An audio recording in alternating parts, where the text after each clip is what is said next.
Bună, bine v-am regăsit. Mulțumesc pentru că urmăriți canalul. Vă apreciez pentru asta. De asemenea și noastră vă rog să dați subscribe, clopoțel, vă abonați. Cu ocazia asta o să stați la curent cu absolut toate nebuniile care le fac, atât recenzii cât și în video de astăzi. Facem un nou video care... Ce credeți că facem? Facem clătite românești, pancakes pe americanește, cu toate că pancake-uri sunt alte clătite. Noi facem clătite românești, cum le făceau bunicii pe vremuri, ceva delicios, extraordinar. Așadar, în video ăsta o să vă arăt cum se face aluatul, despre ce aveți nevoie pentru a-l face, cum se fac clătitele, cu ce le mâncăm noi, dar dumneavoastră puteți să le mâncați cu ce vreți, cum le împachetăm, la fel le împachetați cum vreți dumneavoastră, așa, dar haideți să vă arătăm.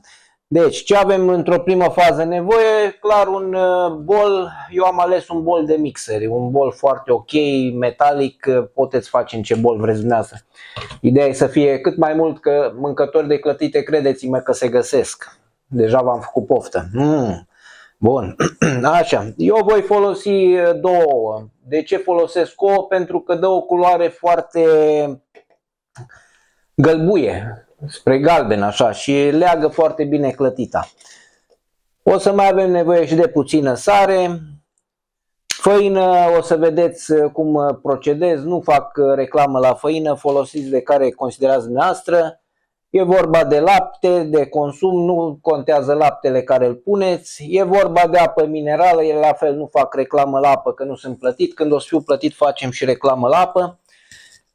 Banane, asta la sfârșit, pentru cine vrea cu banane. Bineînțeles, un produs, o cremă, puteți folosi absolut orice cremă de ciocolată, de ce vreți dumneavoastră. Nu o să vă spun de unde am folosit-o eu, că n-are rost. Ca ustensile mai avem nevoie de una bucată mixer și ce mai este nevoie de polonic. Muntele Polonic, dar e un munte dar mai mic. Cu acestea fiind spuse, să ne apucăm de treabă. Ce mai este nevoie și nu v-am spus, în aluat, da, în cazul meu, se pune ulei. Foarte puțin puteți pune și în. Ce nu v-am mai prezentat și un lucru important. Ce v-am mai păcălit? Aici e succesul. Op! Ia uitați ce am eu aici. O tigaie. Tigaie foarte important și de asta vă spun că aici e succesul. Trebuie să fie groasă. Da? O tigaie groasă, dacă faceți în tigăi subțiri, nu o să iasă ceva extraordinar. Asta, odată ce se încălzește, ține foarte bine căldura și vedeți și dimensiunile, e o dimensiune foarte mare, numai bine ca să poată să ajungă clătita peste tot și ea la un moment dat o să vedeți că se strânge, nu iese chiar atât de mare ca și tigaia. Aș vrea să vă spun de unde este tigaia asta, dar credeți-mă că o să o găsiți, prețul e destul de mare la ea, nu o să vă spun de unde, iarăși vreau să fac reclame la tigăi. Și așadar și prin urmare să ne apucăm de treabă, da? Bun, cum spuneam, mixerul în priză. Primul lucru care trebuie să-l facem un pic de loc și luăm acest bol. Spargem ouăle, da? Ouăle se pun așa întregi cum fără nicio problemă. Așa. Bun. O să mă duc numai să mă spăl un pic pe mâini ca să putem continua.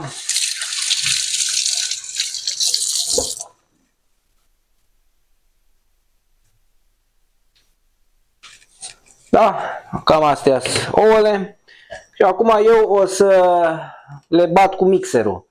Nu trebuie să băteți foarte mult, o să vă arăt. Eu am pus pe viteză maximă.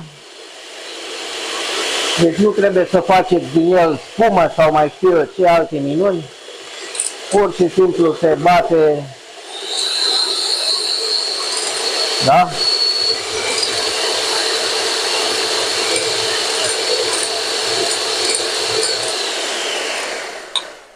Cam asta ar fi. Acum urmează să punem următoarele ingrediente, da? Făina este chiar nou-nouță, puteți spune ce făină aveți prin casă. Așa, bun. Deci făină, laptele îl desfacem, ăsta este desfăcut și apa minerală. Apa minerală de care aveți dumneavoastră. De ce punem apă minerală? Pentru că le face mai pufoase, da? Așa, și le pregătim așa pe toate, pregătim și uleiul. Acum toată treaba este consistența. Consistența o să o facem din ochi și de aceea am adus polonicul, pentru că la sfârșit o să vedeți că aluatul care pentru clătite trebuie să curgă într-un anumit fel. Să nu vă lăsați păcăliți, că pentru că aluatul, după ce îl faceți și credeți că este consistența care trebuie, ei, nu este. După 2-3 clătite o să vedeți că mai trebuie să adăugați niște apă în el pentru a-l dilua, deoarece făina se mai înfoaie, se mai, nu știu, un termen așa mai... Bun, să continuăm. Deci avem făină, avem mixer și începem prin a pune, să zicem, lapte. Nu contează ce puneți, eu pun lapte. Bun. După care o să punem făină.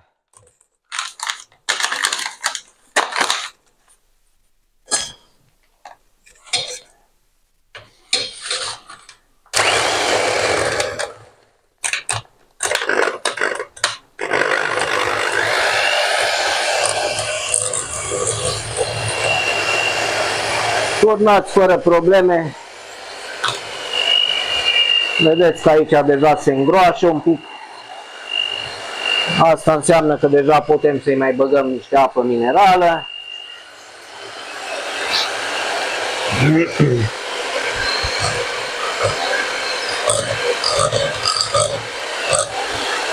Acum ar fi momentul să-i adăugăm și niște sare. Sarea, în principiu, o să o puneți cam după gust. Eu cred că și aici, pe tot bolul ăsta, undeva la o linguriță de sare, cred că ajunge. Dar eu o să pun după ochi, că deja cam îmi dau seama. Deci sarea eu nu o pun de la început, o pun un pic după. Mai putem adăuga un pic de lapte. Nu vă zgârciți cu laptele, cantitatea de lapte cu cantitatea de apă minerală ar trebui, din punctul meu de vedere, să fie cam identică.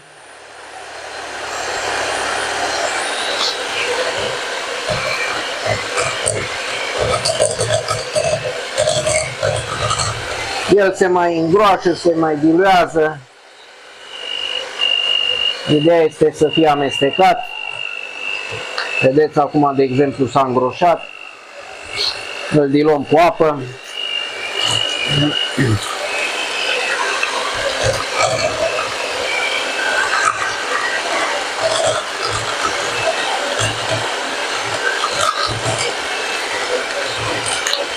Iar punem făină.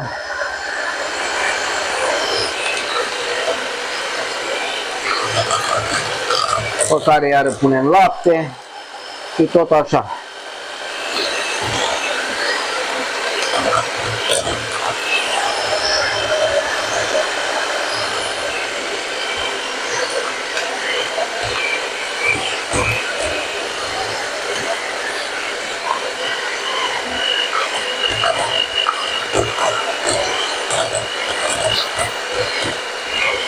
Mai punem niște apă.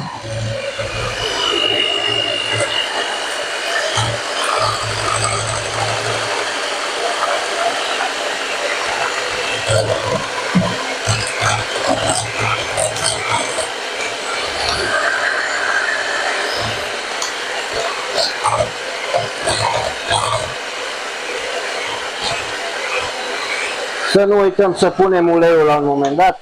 Uleiul nu vă recomand să puneți nici mult, nici puțin, dar să fie totuși acolo. De ce pun uleiul aici? Pentru că nu se va lipi de tigaie.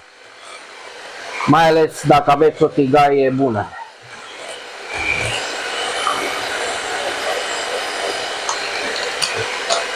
Și continuați așa până când umpleți oala.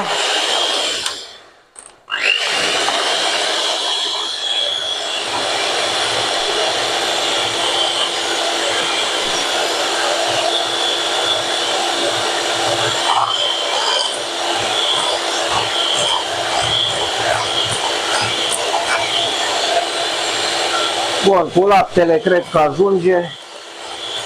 Oricum am pus destul de mult. Acum restul o să completăm cu apă minerală, apă carbogazoasă, cu bulbuci.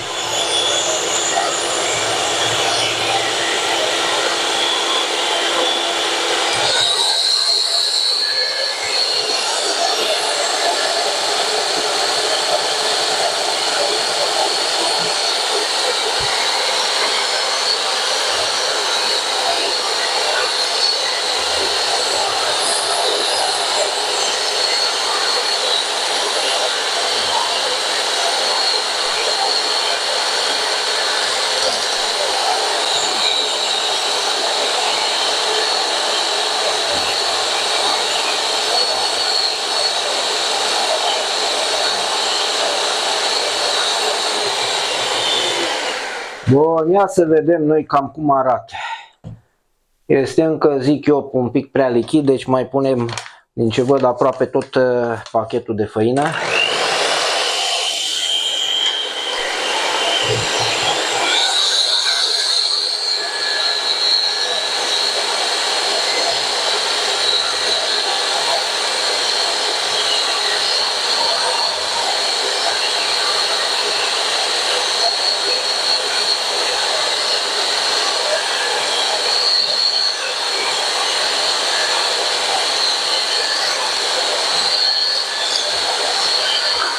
Amestecați bine circular. Dacă aveți mixer care știe să facă lucrul ăsta singur, fără probleme, mai completez cu puțină apă, că noi vrem să facem multe clătite.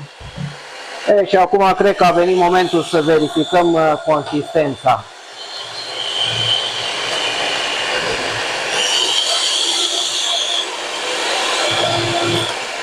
Hai să vedem cum arată. Deci cam așa, el trebuie să curgă așa ușurel, da? Nu să curgă ca apa, dar vedeți că nu curge chiar ca apa. Bun, eu zic să-l lăsăm momentan așa, după cum arată, eu zic că este bine. O să trebuiască să faceți de mai multe ori, ca să zic așa, clătite, până o să vă dați seama de consistența aluatului. Eu vă spun ceva, am făcut clătite de când eram copil mic, de, nu știu, 10-11 ani, habar n-am.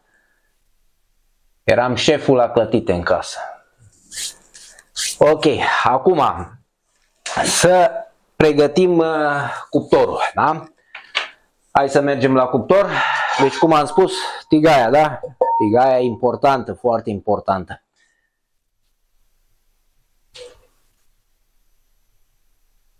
Aici avem un aragaz, dumneavoastră puteți să aveți ce doriți dumneavoastră, ideea este să aveți ceva acolo. Pe ochiul mare, da? Pe ochiul mare faceți.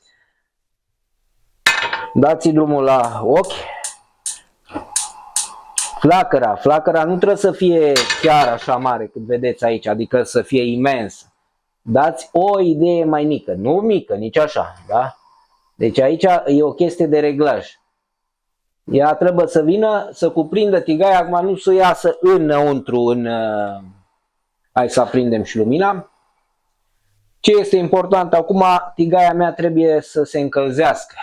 Prima clătită întotdeauna nu este sigur că o să iasă ce trebuie, de aceea o mănânc eu.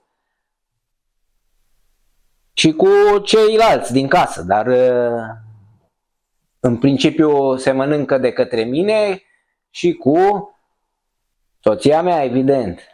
Noi o testăm, vedem dacă mai trebuie sare, nu mai trebuie sare, poate nu-i bun aluatul, poate ceva nu e și cum trebuie, da? Haideți că imediat o să facem prima clătită și până atunci să luăm o farfurie în care să punem clătita. Clătitele le puneți pe niște farfurii mai întinse. Și ce am uitat, cel mai important lucru, unde este cel mai important lucru care nu-l găsesc acum, dar îl găsim imediat. Așa, era la spălat.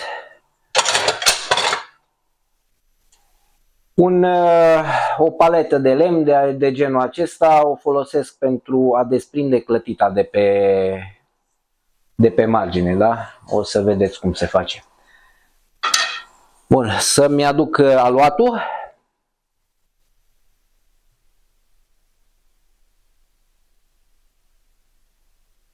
Eu aluatul pun de obicei în partea stângă, că mi-e mai ușor să lucrez cu el în partea stângă. Ce mai e nevoie aici, chiar acum să mai aduc sticla de apă, deoarece v-am spus, în cazul în care este necesar, o să mai trebuiască să completez cu apă la aluat, deoarece el se mai îngroașă între timp. Ai un pic cu camera în partea asta la altă, ca să se vadă clar operațiunea. Deci, acum în funcție de fiecare, de dumneavoastră, da? O tigaie greasă, că mă credeți ce vă spun. Eu cred că s-a încălzit și o să vedeți ce operațiune fac eu. Acum, nu știu cum faceți dumneavoastră dacă reușiți, da? Ia uitați aici.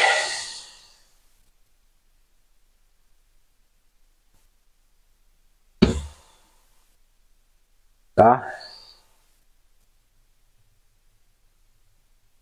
Cam așa ceva trebuie să arate. Acum trebuie să o lăsăm la... În momentul în care vedeți că partea asta de aici se albește, deja se poate, și mai important decât tot altceva este că în momentul în care ea cere efectiv de a se întoarce invers, se desprinde ușor de pe partea asta. Dacă se vede aici, de exemplu, ea a început deja să se desprindă, sau uite, chiar aici, da? Și atunci ce faceți? În locul unde s-a desprins, o băgați ușor paleta, faceți așa stânga-dreapta, da? La mine s-o și rupt un pic, dar v-am spus, prima clătită nu iasă exact ce trebuie. Ia uitați aici.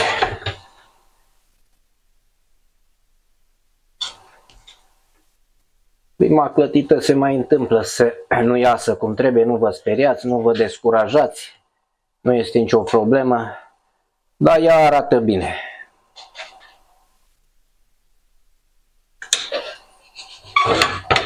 Mai dați drumul și la hotă,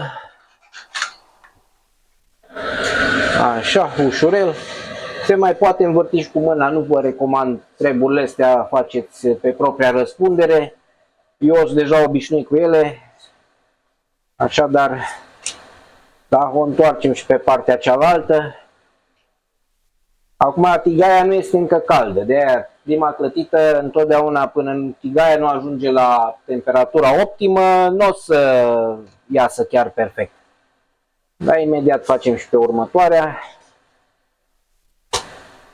Vă recomand să le frigeți bine, să nu rămână aluatul crud, pentru că vă poate da dureri de burtă sau mai știu eu ce dacă mâncați aluat crud. Așadar, chiar dacă ea apare într-o primă fază că este mai tare, nu este nicio problemă că stivuindu-le una peste cealaltă, o să vedeți că ele se înmoaie în timp.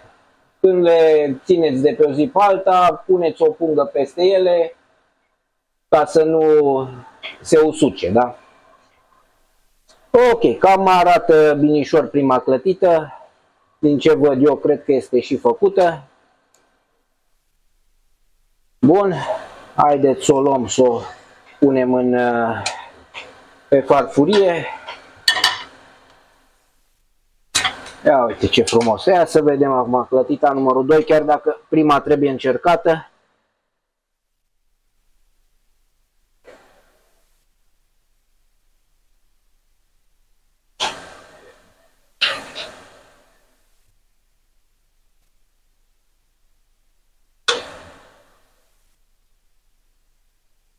De ce am ales eu acest polonic? Pentru că este un pic mai mare decât alte polonice și pentru modelul ăsta de tigaie este exact potrivit. Deci contează ce tigaie aveți ca să știți ce polonic să folosiți. Da? Vedeți că uitați ce frumos se desprinde. Am întors-o printr-o mișcare de încheietură. Ia uite ce frumos ia saburul. Practic se evaporă apa din ea. O lăsăm să se frigă. Între timp să preparăm, să aducem, să vedem dacă e bună prima clătită.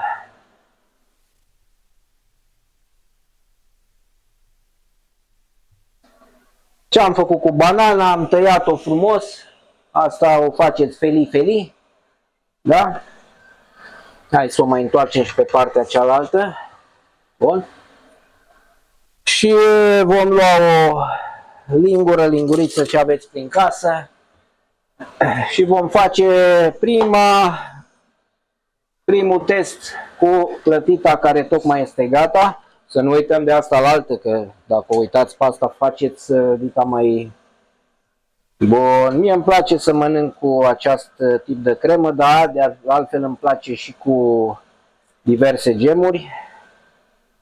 Puneți cremă cât considerați dumneavoastră. Așa. Puneți banana. Atenție unde puneți banana.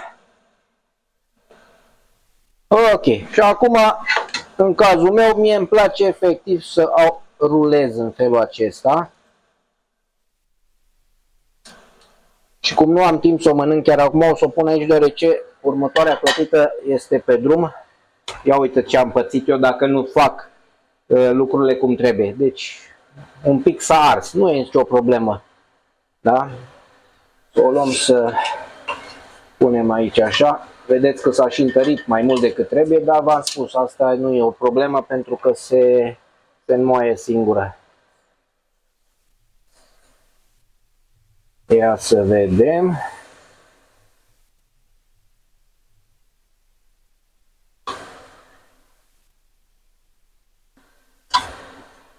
Bun. Perfect. O lăsăm aici și te rog frumos mai în spate cu camera. Hai să vedem ce am realizat noi aici. O clătită care trebuie să o gustăm, așa că te rog frumos să vii să gustăm clătita.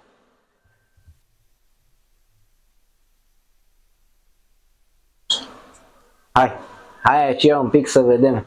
Wow, am onoarea? Ai onoarea, dar cum să nu? Mai trebuie sare? Mai trebuie ceva? Nu mai trebuie. Delicios. E perfect. Ia și tu o clătită, că deja așteptat de ceva timp aici după ea. Și uite așa o să continuăm noi cu clătitele. La final vă arăt ce am făcut și vă fac și modelul de împachetare, de ce mai puteți să folosiți. Gemuri de tot soiul. Asta e de cireșe. Avem gem de căpșuni, eu știu ce e mai pe aici. Ce vreți dumneavoastră, de care gem aveți în casă, marmelade, orice. Plătite cu brânză, nicio problemă. Important este să vă iasă aluatul, da? Ia uite. Frumos. Și așa mai departe, mai punem o clătită, după care o să oprim un pic filmarea, pentru că eu nu o să pot să stau, va trebui să le fabric. V-am spus că eu sunt cel care fabrică clătite. Deci acum, de exemplu, iasă tot mai bine. Odată ce se face prima clătită, după aceea se merge într-un ritm în care, un ritm constant, nu se mai ard. Ia uite, deja arată bine. N-are nimic dacă vine clătita un pic pe aici. Ea se trage, da? Dacă nu vă iasă. Mai există și încă o variantă, dar cu modelul ăsta de tigai e mai complicat un pic să văd dacă iasă. Dar în care ce faceți? O aruncați în sus, stați să vă fac și o demonstrație, poate iasă de oaie problema. De arunc clătita de se lipește de tavan, da? Deci ceva în genul ăsta, da? Dar v-am spus, asta e clătită, tigaie mai grea și mai greu merge varianta asta. Dar ideea este că, na, dacă vreți să vă distrați, eu cum făceam clătite de mult timp, chiar mă distram cu așa ceva, da? Aruncatul clătitei în sus. Bine, păi hai să continuăm și vă arăt finalul, bine? Și am ajuns la final. Ce vom face? Au mai rămas foarte puțin aici. Facem așa zisa mini clătită. Am inventat cuvântul mini clătită pentru că nu iasă o clătită întreagă și atunci se cheamă una mai mică. Bun, cam asta este mini clătita. Dăm oala peste cap să nu facem prostii. Punem deoparte. Și cam asta este mini clătita. Deodată iasă mai mini de atâta. Acum a ieșit cât a ieșit. Aici se vede rezultatul zilei de astăzi. Imediat o să trecem și la mâncat. Să gătăm cu mini clătita. Deci foarte importantă tigaia și să respectați, cum v-am spus eu, rețeta, pentru că ați văzut că iasă treabă bună, nu se prinde de tigaie, nu nimica, puneți uleiul ăla înăuntru tocmai pentru treaba asta, ca să nu mai aveți treabă să tot ungeți tigaia. Puneți uleiul înăuntru și ați scăpat de bătăi de cap. Da, e gata, oprim aragazul, s-a oprit, bun. Ia să vedem. Oi, oi, oi, o ești o mini clătită perfectă. Bun, gata cu ele. Trecem la mâncat de clătite acum și la împachetat de clătite, să vedem ce am făcut. Totdeauna cel care face mâncarea e cam sătul de miros. Cam așa se întâmplă. Dar tot mai pofticim un pic. Nu se poate. Haideți să vedem. Deci, operațiunea este simplă. Se ia una bucată banană și se decojește frumos. Asta nu trebuie să vă mai spun eu. Pe care o feliați ca pe morcov, să zicem.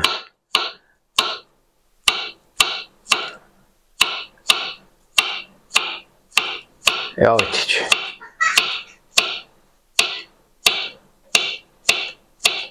Vedeți să nu vă feliați degetele.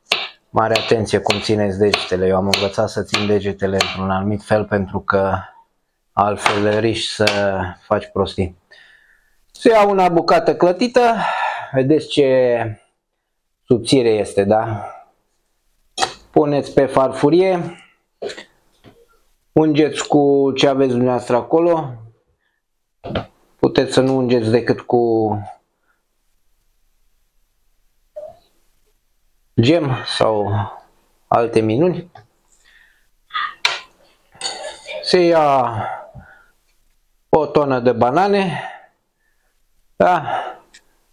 Și se întind bananele frumos așa. Ia uite ce bine le arată. Bun. Și acum împachetarea, da? Păi, într-o primă fază puteți împacheta așa cum v-am arătat clasicul, da? Și ia-ți o clătită de genul ăsta. Ia să o punem aici așa. Să mai luăm o altă clătită. Tot foaie, da? Bun. Și acum facem altfel. Punem crema, dar o punem... O întindem așa pe toată suprafața clătitei, pe cât se poate. Puteți să mâncați numai cu cremă sau numai cu ce vreți dumneavoastră, asta nu... Chiar vă rog în comentarii să-mi spuneți cum faceți voi clătitele și cu ce le mâncați. O idee foarte bună, comentați acolo și spuneți, domnule, eu fac clătitele așa, le mănânc așa. Cine știe, poate mai învăț și eu alte rețete. Da, și acum, dacă tot am făcut treaba asta, putem să punem și în alte forme. Sigur că toți care ați fost și ați văzut pe la Marea Neagră, la noi mai ales, cum fac ei clătitele cu tot soiul de chestii înăuntru, acolo, cu avioane, treburi. Astea sunt clătitele noastre. Da, ia uite. Și o împachetăm acum așa, ia uite. Da, și dacă vreți o punem așa în cornet acolo, cum primiți la mare. Cam astea vreau să vă arăt eu. Acum hai lângă mine să mâncăm clătitele și să le mai spunem un secret, că nu iasă clătitele așa cum credeți voi. Ia, stai aici așa, trebuie pus fainoșag. Așa. Da, sper că ne vedem în cameră. Cred că ne vedem, da. Deci important ce este că punem secretul. Adică iubire, praf de iubire, sigur că da. De asta iasă clătitele și toate mâncărurile foarte bune. Ai vorbit de clătitele de la Marea Neagră. Am mâncat odată la Marea Neagră clătite cu înghețată. O, da, este sigur că da, cu înghețată. Avem înghețată în congelator. Poate Da, ce idee bună. Poate facem. Facem cu niște înghețată. Asta așa pentru voi să vă poftiți mai bine.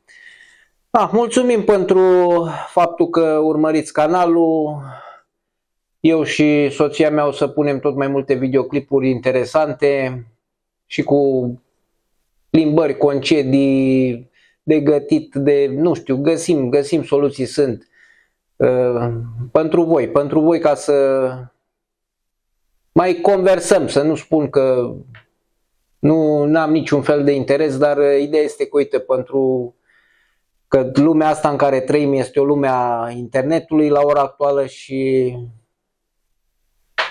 uităm să socializăm, cu toate că se mai întâmplă și asta, dar na, e mai ușor să stăm cu YouTube în brațe și ne uităm la alții ce fac.